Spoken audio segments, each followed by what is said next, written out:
Bienvenue Anthony et merci d'avoir accepté cette invitation pour ce nouveau volet de Face à Face où, je le rappelle, le but est de poser une série de questions à un youtubeur manga. Déjà, un grand merci de faire appel à moi pour cette interview, entre guillemets interview, hein. Ça fait un petit peu rapport journaliste et youtubeur, alors que pour moi, j'ai pas encore ce vrai statut de youtubeur, hein, avec le peu d'abonnés que j'ai, mais c'est déjà pas mal, j'ai envie de te dire.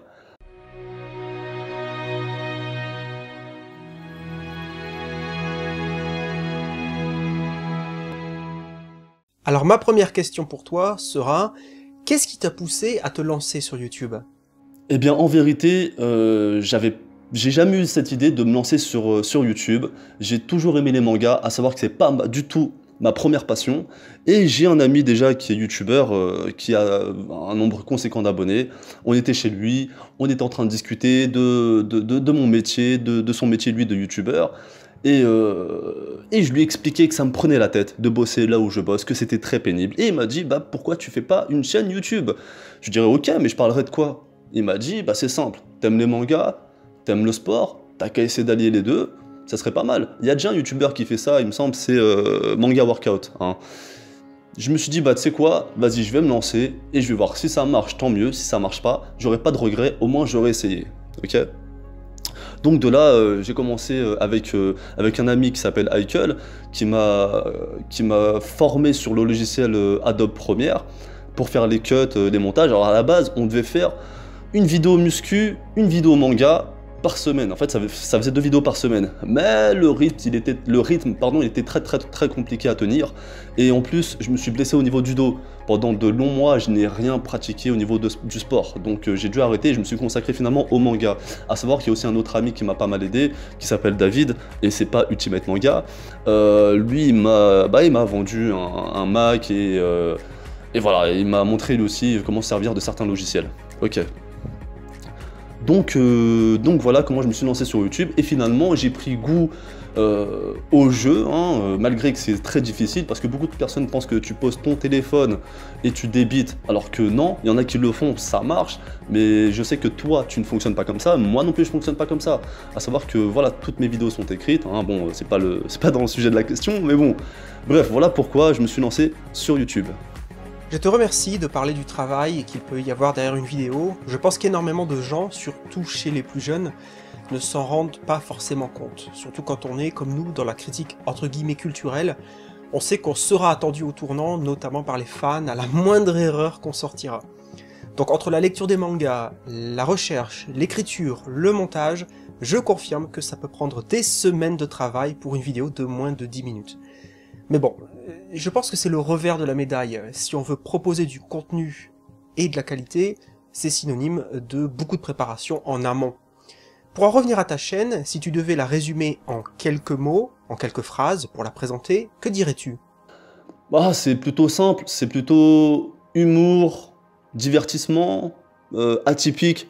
Parce qu'en vérité, si tu regardes un petit peu ma chaîne, t'as du micro-trottoir, t'as du dessin, les présentations de manga, il y a des vlogs. J'ai essayé de faire, c'est pas un prank, mais une sorte de prank, mais le caméraman il était pas caché quand je suis déguisé en Goku. Je vais bientôt me lancer dans des mini-métrages. C'est varié comme offre en effet, et de mon point de vue extérieur, je dirais que le mot qui ressort de ta chaîne c'est effectivement l'humour, et si je peux me permettre, je dirais qu'il est très bien dosé. Mais pourrais-tu me dire si tu te souviens du tout premier manga que tu as lu ? En fait, DBZ est l'âme des mangas. Pour moi, pourquoi? Parce que c'est avec DBZ que j'ai découvert les mangas, entre autres, hein, avec les Chevaliers de Zodiac, Nicky Larson, Sailor Moon, Ranma 1/2, tout ça. Mais en clair, DBZ, c'est ce qui m'a vraiment fait aimer les mangas, et je sais que DBZ, c'est un des mangas que j'ai lu. Alors pourquoi? J'ai pas vraiment la réponse, hein. Aujourd'hui, voilà, j'ai 32 ans, je vais sur mes 33 ans. DBZ, enfin même pas, c'est Dragon Ball, j'avais quel âge? Je crois que j'avais 4 ans. Je te cache pas que je me souviens pas la première fois que j'ai regardé l'animé ou que j'ai lu le manga, mais je sais que c'est DBZ. Et DBZ était l'élément déclencheur à pas mal de choses, en vérité. Et j'ai envie de dire, bienvenue au club, concernant DBZ, je pense qu'on n'est pas les seuls à avoir commencé par là. Aurais-tu un auteur de manga favori, un mangaka favori? Alors un auteur de manga favori, y a qui? Bah ouais, en fait, je vais pas te mentir, les noms, j'ai du mal avec les noms. Que ce soit en japonais ou en français, dis-toi même, il y a des gens que je connais depuis un moment, des fois je veux leur parler, j'oublie leur prénom s'il te plaît. Non, mais j'ai une mémoire, elle est très défaillante. Donc en vérité, là dans ceux que je viens de découvrir, ouais, t'as très certainement Boichi, mais effectivement Akira Toriyama, pour moi, c'est le boss du game. À partir du moment où le gars il a placé les cartes et après tout le monde a suivi, ça peut que être lui le boss, tu vois ce que je veux dire? Et t'est-il arrivé de ne pas accrocher à un manga au point de ne pas le terminer? Alors là, effectivement, il y a beaucoup de mangas auxquels j'ai pas accroché. Je veux pas te mentir aussi, moi je suis plus animé que manga.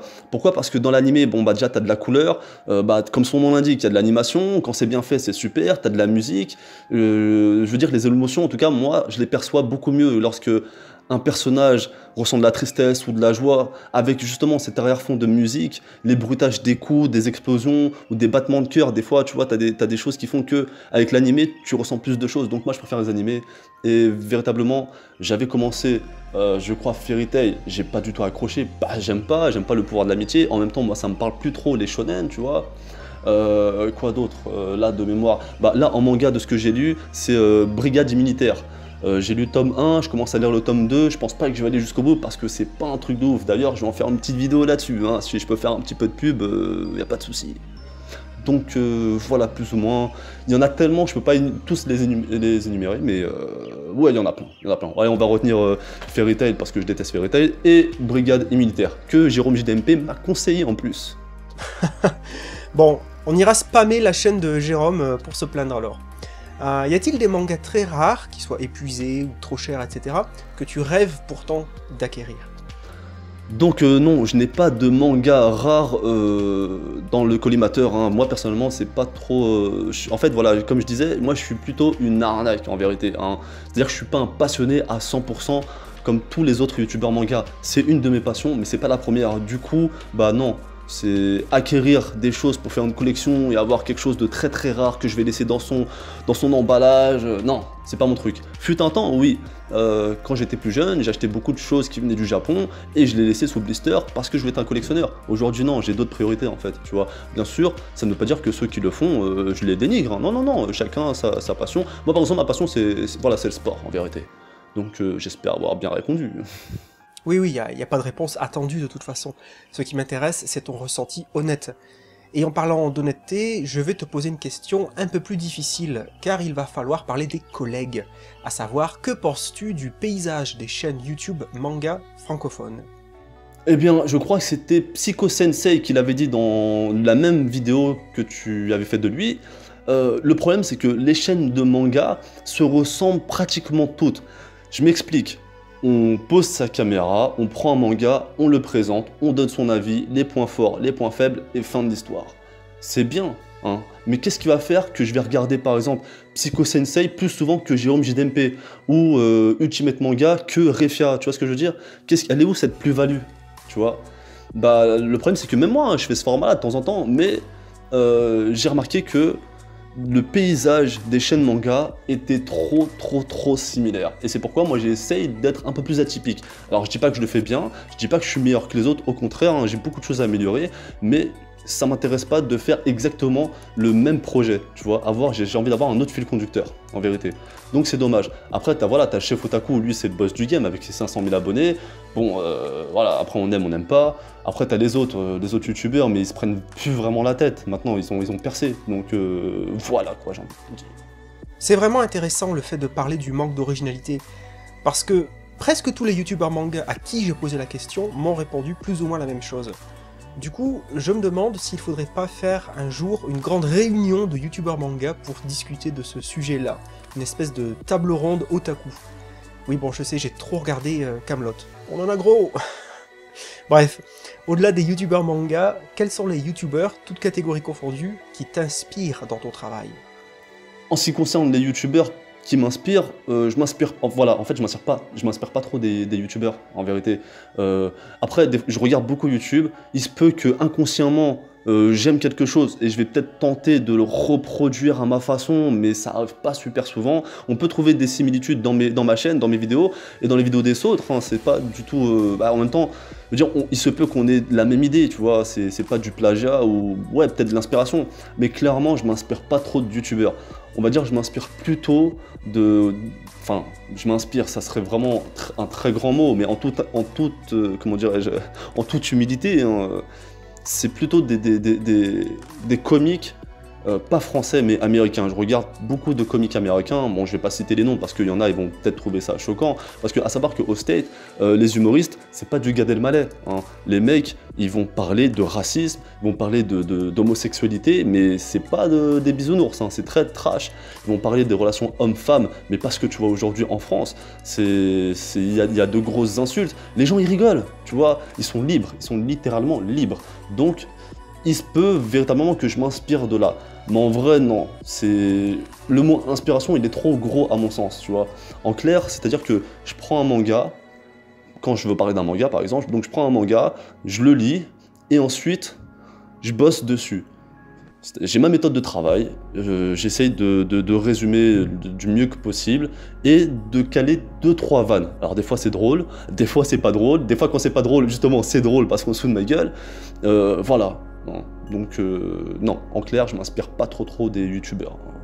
Alors on arrive à la dernière question de cette première partie, et avant d'essayer de te découvrir toi en tant que personne, je voudrais savoir ce que tu fais quand tu ne lis pas de manga. Autrement dit, as-tu d'autres centres d'intérêt, d'autres passions, d'autres hobbies? Comme tout le monde, je travaille. À savoir que j'ai de très bonnes horaires, c'est-à-dire que je travaille de 5h du matin à midi, voire midi et demi. Mon travail se situe à peu près à 10 minutes en voiture, donc je suis là, je suis chez moi, les grands max il est 13h, je fais une petite sieste de 1h, 1h30, ensuite je peux faire ce que je veux. Quand je lis pas de manga, je vais au sport, tout simplement. À savoir que bon, j'ai pratiqué beaucoup de sports comme la boxe anglaise, la boxe française. J'ai fait quelques cours de ninjutsu, hein, mais laisse tomber, c'était trop cher. De toute façon, je l'ai dit, je crois, dans ma FAQ. Mais voilà, là aujourd'hui, c'est plus musculation, fitness. Je prends des cours, hein, donc à titre personnel. Et je vois des amis, j'aime beaucoup le cinéma, donc je vais souvent au cinéma, au restaurant. Et je m'occupe de ma petite famille, quoi, hein, j'ai envie de te dire, je m'occupe de ma personne, et voilà.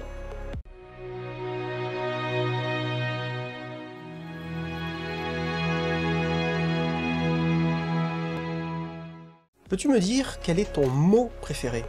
Alors en vérité, c'est pas un seul mot, c'est plutôt 2 mots, hein, et c'est liberté d'expression. Je pense qu'en France, encore une fois, comme je l'ai dit tout à l'heure, on est un peu trop bridé, tu vois, sans mauvais jeu de mots, j'ai envie de te dire. Non, sincèrement, on peut plus rien dire. Tu vas faire une blague sur les homosexuels, on va te taxer d'homophobe. Tu vas faire une blague sur les femmes, on va te taxer de macho et toutes les féministes vont te tomber dessus. Tu vas faire une blague sur les pédophiles, ça va jamais passer. Tu peux rien faire. Tu fais une blague de raciste, on va dire que t'es un raciste et voilà, 4000 personnes sur Twitter vont crier au scandale, alors que non, c'est une blague, c'est du 10 millième degré. Il faut pas oublier que YouTube, c'est un endroit scénique, hein. Et comme son nom l'indique, c'est là où tu interprètes une sorte de personnage. Moi, ce que tu vois dans les vidéos, évidemment qu'il y a 2 mois, mais enfin, je veux dire que c'est écrit, à partir du moment où c'est écrit, c'est réfléchi. Dans la vraie vie, je serais peut-être pas comme ça. Je suis pas un clown à 200%. Bien sûr, j'ai pas la prétention de dire que je suis un clown ou un humoriste, mais enfin voilà, je veux dire que on peut rien dire. Par exemple, il y a un artiste qui s'appelle Dieudonné, hein. Alors j'espère que ça va pas choquer les gens dans ta vidéo. Moi personnellement, je suis pas du tout en accord avec son avis politique, avec tous ces trucs-là, parce que lui a des positions très cheloues. Mais il faudrait qu'on le laisse s'exprimer, au moins pour dire ce qu'il a à dire. Après, on est d'accord, on n'est pas d'accord, on en débat, tu vois. Mais aujourd'hui, on peut plus rien dire, on peut plus rien faire, malheureusement. Donc, ça, ce sont mes mots préférés, et j'ai envie de me battre. C'est pas mon combat, mais moi, je sais que je dirais plus ou moins toujours ce que je pense, comme je le pense, en prenant des gants, bien sûr, hein, je vais pas essayer de choquer les personnes.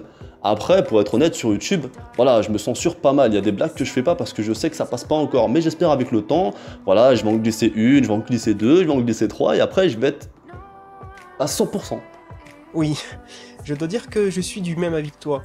Je sais que ça peut-être être perçu comme être un vieux con ou un réac de dire ça, qu'on ne peut plus rien dire, mais dans les faits, c'est pas loin d'être vrai, je pense. Ce qui est d'ailleurs vraiment paradoxal quand on y pense. À l'ère d'Internet, ça devrait être le contraire. Ça devrait être l'ère de l'ouverture des esprits, des échanges d'idées, de la communication. Mais je trouve que c'est l'inverse. Ça a donné naissance à une certaine police de la pensée, qui peut être ultra virulente et agressive. Mais bon, je pense qu'il faut s'accrocher et ne pas se laisser faire. Mais pour en revenir à toi, as-tu un mot que tu détestes? Tu vois, en y réfléchissant, j'ai pas vraiment de mots que je déteste, mais en vrai, je pense que c'est ça, c'est la censure. C'est le mot censure.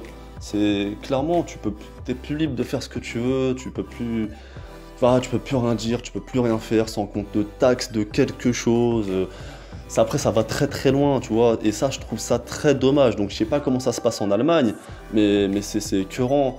C'est, ouais, la censure, c'est un mot que je déteste. En fait, il y a beaucoup de mots que je déteste, il y a beaucoup de choses que je déteste, mais qu'est-ce que tu veux que je fasse? Moi, à mon petit niveau, j'ai même pas de niveau. Je veux dire que je suis un Français, un citoyen lambda. Enfin voilà quoi, mais ouais, la censure, on peut rien dire, on peut rien faire, tout est déformé, c'est même pas de l'information, c'est de la désinformation, même ne serait-ce qu'au niveau de l'histoire, historiquement, il y a du grand n'importe quoi, enfin, mais bref, c'est un autre sujet. Donc ouais, le mot censure, je pense il est bon ce mot, je l'aime pas. Quelle est la qualité que tu admires le plus chez les autres? Alors c'est très simple, c'est l'honnêteté. Pourquoi? Parce que je préfère une dure vérité qu'un doux mensonge. Sincèrement, un mec qui vient, il m'annonce une vérité qui fait mal, bah en fait je vais l'apprécier, c'est qu'il veut mon bien, tu vois. Peu importe dans quel domaine, il me dit ouais, aujourd'hui, ce que t'as fait, t'as déconné et tout, franchement, j'aime pas ça, tout ça. Enfin, tu vois, je vais pouvoir me présenter mes excuses, faire mon mea culpa. J'aime bien. Alors qu'un mec qui va me dire bonjour et derrière va me cracher dans le dos. Non. Et en plus, j'en connais des mecs comme ça, tu vois. Ah, ça, je supporte pas. Donc, ouais, des gens qui sont véritablement honnêtes et sincères, ça, je kiffe. Et franchement, je respecte. Parce qu'aujourd'hui, il y a beaucoup trop de faux culs, que ce soit dans la vraie vie ou sur YouTube. Non, arrêtez. Dites les choses comme vous les pensez. Assumez vos pensées. Portez vos coordonnées. Hein, et assumez vos choix. C'est tout. Assumez assumez vos choix, assumez ce que vous dites, ce que vous faites, et point final. Moi j'ai des grosses casseroles derrière moi. On me les sort, je rigole. Bah ça me gêne un peu, mais je rigole. Hein. Faut avoir un peu d'autodérision aussi. Mais bref, ouais, l'honnêteté chez les gens qui sont vraiment honnêtes, j'admire. Alors à l'opposé, quel défaut t'agace le plus chez les autres? Je déteste lorsque mon interlocuteur ne me laisse pas en placer une. Mais ça, je déteste. Et que lui, en plus, pour faire entendre son avis, il va se mettre à parler fort. Non, c'est... Frère, on est là, on discute, on peut ne pas être d'accord, tu vas argumenter, vas-y, argumente, je te laisse parler, maintenant c'est à mon tour, viens pas me couper au bout de 4 mots, tu vois ce que je veux dire? Ça me met vraiment hors de moi. Ces gens-là là, qui pensent tout connaître et qui vont te couper au milieu de ton argument, ah, j'ai envie de les baffer. Ça me... Tu vois, là t'es en train de m'énerver, là. Attention, hein, attention, Johnny, hein. Je dirais, faites l'amour, pas la guerre. Du coup, je voudrais bien voir un débat entre toi et El Famoso Éric Zemmour, ça ferait des étincelles à mon avis. Mais trêve de blague, pourrais-tu me dire quel est le son ou le bruit que tu aimes particulièrement? Tu sais, c'est bizarre parce que cette question, je me suis jamais vraiment posée, mais je pense que ouais, le son des vagues m'apaise assez bien, comme le son de la pluie qui tombe, c'est un effet relaxant en vérité. Donc ouais, je dirais ces deux sons-là. Bon, ça va, on peut être potes alors. Je crois que les réponses que j'avais données à cette question étaient plus ou moins les mêmes. Et du coup, quel son ou bruit ne supportes-tu pas? Je ne supporte pas lorsque quelqu'un me crie dessus. Alors, c'est pas que j'ai un problème avec l'autorité, hein, mais si tu veux te faire entendre de mes oreilles, parle-moi calmement, simplement, clairement, et t'inquiète pas, tout va bien se passer. Maintenant, si tu viens, tu me cries dessus, tu m'as imposé ta façon de voir les choses, ta façon de penser, tu peux aller voir ailleurs, hein, parce que je vais te dire ouais, mais j'en ai pas entendu, j'ai pas entendu un seul mot de ce que t'as dit, hein. J'ai pas entendu un traître mot, hein, parce que ce sont des mots traîtres. Je sais, ça n'a rien à voir, parce que je suis comme ça. Un traître de sarrasin se trouve ici, Céan. Non? Je suis tout seul dans mes vieilles références des années 90. Bon, c'est pas grave. As-tu une recette personnelle ou un plat que tu pourrais manger toutes les semaines et donc nous conseiller? Oui, et c'est le hamburger. Hein. À savoir que je l'ai fait pendant des années. Hein. Quand j'étais plus jeune, j'étais livreur de pizza. J'enquillais les pizzas, mais t'imagines même pas. Alors avec mes gènes asiatiques, j'ai de la chance, je prends pas trop de gras.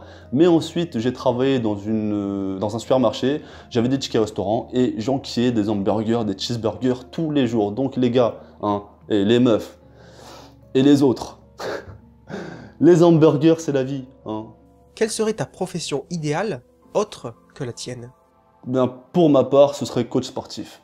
Ouais, coach sportif, ce serait bien. Ou testeur de jeux vidéo, par exemple. Hein. Ça serait un kiff. Mais en premier lieu, ouais, coach sportif. Parce que j'aime trop le sport. Dis-toi, hein, j'aime plus le sport que les mangas. Donc voilà, coach sportif. Oh. Ça serait cool, effectivement, comme ça tu pourrais m'entraîner, moi étant une vraie tanche en sport.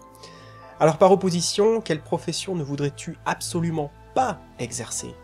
Alors il n'y a pas véritablement de profession pardon, que je n'ai pas envie d'exercer. Pourquoi? Parce que j'ai été élevé d'une façon à ce que il n'y a de façon à ce que j'intègre dans ma tête qu'il n'y a pas de sous-métier. C'est-à-dire que demain je perds mon boulot, on me propose de nettoyer les toilettes n'importe où, je le fais.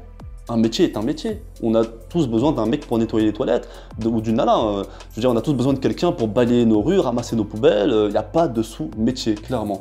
Après, un métier qui me ferait un peu chier, non, même pas. Par exemple, on me dirait, ouais, est-ce que ça te ferait chier d'être keuf? Non, parce que je serais pas un keuf pourri, tu vois. Au contraire, au lieu de tout le temps mettre des amendes alignées, je dirais, allez-y, partez, c'est pas grave. Pareil pour contrôleur. Ça peut être un, tu sais, contrôleur de tickets, là. Bah, moi, je serais trop gentil, je serais trop souple. Hein. Bon, bien sûr, des fois, je mettrais des amendes, mais je serais trop souple, trop gentil. Mais ça me dérangerait pas, justement, ça serait pour revaloriser un petit peu ces métiers qui sont mal vus. Mais non, en vérité, il n'y a pas de métier que je n'ai pas envie de faire. Alors maintenant, j'ai une question beaucoup moins terrestre, parce que je voudrais savoir ce que tu aimerais que Dieu te dise, s'il existe, à ton arrivée au paradis. Alors c'est une très bonne question parce que moi en vérité, voilà, ça je le déclare pas trop, mais ça me regarde. Mais là je vais te le dire, moi je crois en Dieu, hein, j'ai pas de problème avec ça. Je crois en un Dieu unique même, j'ai envie de te dire. Et j'ai du mal avec cette théorie de l'évolution. Déjà ça reste une théorie, hein, c'est pas avéré. À partir du moment où, si tu connais un petit peu, tu sais que quand on te dit c'est une théorie, voilà, c'est une supposition. Hein. Donc bref, je vais pas rentrer dans un débat comme ça. Mais ouais, voilà, je crois en Dieu. Je finis. Ce stylo par exemple. Il est arrivé comme ça, par hasard? Non, pourtant c'est quelque chose de simple. C'est voilà, du plastique, peut-être un peu de pétrole, t'as de l'encre, un capuchon, fin d'histoire. Tu sais très bien qu'il y a un créateur derrière ça. Qu'en est-il de l'être humain et de toutes les créatures, hein? Regarde l'être humain comme il est complexe. Tu penses véritablement que nous sommes arrivés sur Terre par le fruit du hasard? Moi j'y crois pas trop, tu vois. Et même dans le doute, mieux vaut croire en un Dieu qui va te faire entrer soit au paradis ou en enfer, que non, parce qu'imagine tu meurs et finalement il fallait croire en lui, bah tu te retrouves dans la merde, j'ai envie de te dire, non? Donc voilà, et pour répondre précisément à ta question, qu'est-ce que j'aimerais qu'ils me disent?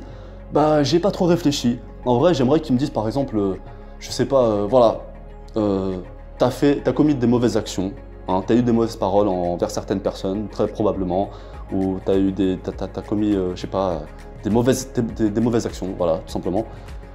Mais les bonnes actions que tu as fait pour te racheter, efface tout. Voilà, j'aimerais que voilà, avoir cette petite. Voilà, c'est même pas un remerciement, mais voilà, que mes bonnes actions. Alors attention, hein, je dis pas que je suis l'abbé Pierre ou quoi, hein, je suis pas là en train de faire des bonnes actions tous les jours, mais j'essaye voilà, d'être une meilleure personne au quotidien. Hein. J'essaye voilà, de pas trop faire chier mon monde, d'être poli avec les gens, d'être aimable, de rendre service, tout ça, d'être le plus généreux possible, hein, évidemment. Enfin, j'essaie d'avoir un maximum de qualité. Je le fais parce que j'ai envie d'être comme ça, j'ai été élevé comme ça. Et j'aimerais voilà, que si jamais j'entre au paradis, bah, que Dieu soit juste vis-à-vis de ça, et tout simplement. Voilà. J'espère avoir répondu correctement à ta question. Bah ouais, des fois je parle un peu trop, je rentre dans des débats qui n'ont un peu rien à voir, mais qu'est-ce que tu veux, c'est comme ça. Je suis comme une meuf, j'aime trop parler. Attention, elle est féministe. Hein, attention, hein. Commencez pas à me dire que je suis un macho. Hein.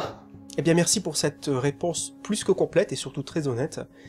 Mais on arrive maintenant à la question certainement la plus difficile, car je te demande d'imaginer que ton domicile est en train de brûler, et tu ne peux sauver que 3 mangas des flammes, lesquels choisirais-tu?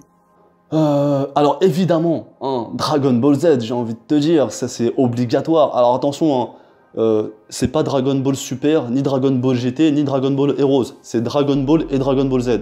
Donc ça on va dire c'est 1. La deuxième série, Sunken Rock, parce que c'est vraiment un coup de cœur. Et la troisième, bah, je pense que je prendrais un manga long, tu vois, c'est-à-dire pas un truc de 10-15 tomes. Donc je sais pas, One Piece ils en sont à combien, ou Naruto, bah tiens Naruto, parce que j'ai regardé que ça ponctuellement, tu vois, quelques combats par-ci, par-là, quelques épisodes par-ci, j'ai jamais véritablement suivi, donc je prendrais tout Naruto. Shippuden, Naruto quand il est petit, Naruto Ramen, je sais pas, tous les Naruto que tu veux, je les prends, comme ça me fait de la lecture. Ah mais en fait c'est ma maison à brûle. Parce qu'en fait, j'ai compris quoi dans ma tête? Si tu pars sur une île déserte... Je suis taré, attends, je reprends. Non, je prends DBZ, je prends pas Naruto finalement. Je prends DBZ, Sunken Rock, et je prends quoi? Allez, Promise Neverland. Voilà, comme ça c'est réglé. Eh bien, merci pour toutes ces réponses.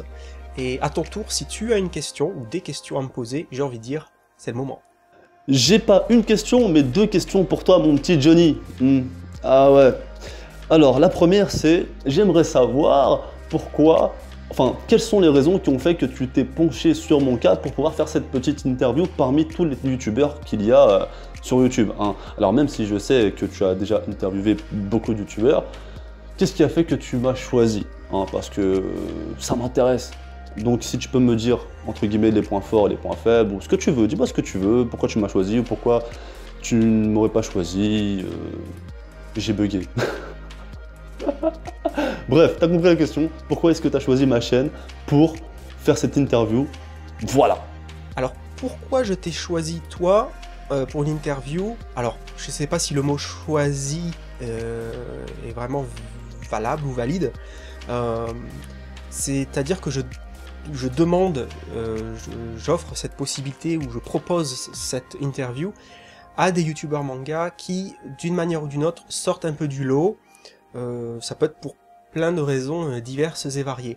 En ce qui te concerne, et pour répondre à ta question, j'avais envie de te proposer cette interview, déjà parce que je pense que ta chaîne mérite d'être beaucoup plus connue, découverte par le plus de gens possible. Je trouve que tu allies deux qualités. Évidemment, c'est complètement subjectif, mais de mon point de vue, tu allies beaucoup de travail dans tes vidéos, ça se voit, et quand on est youtubeur, ça crève les yeux. Ça se voit que tes vidéos, elles sont écrites, elles sont pas faites avec le coude. Tu t'investis énormément, tes vidéos sont très propres au niveau du montage, l'image, le son, tu injectes beaucoup d'humour, donc ça se voit qu'il y a un gros travail, notamment sur ta vidéo, une de tes dernières vidéos sur le petit court-métrage en hommage plus ou moins à Death Note. Voilà, je n'ose pas imaginer les heures de boulot derrière, rien que pour l'écriture.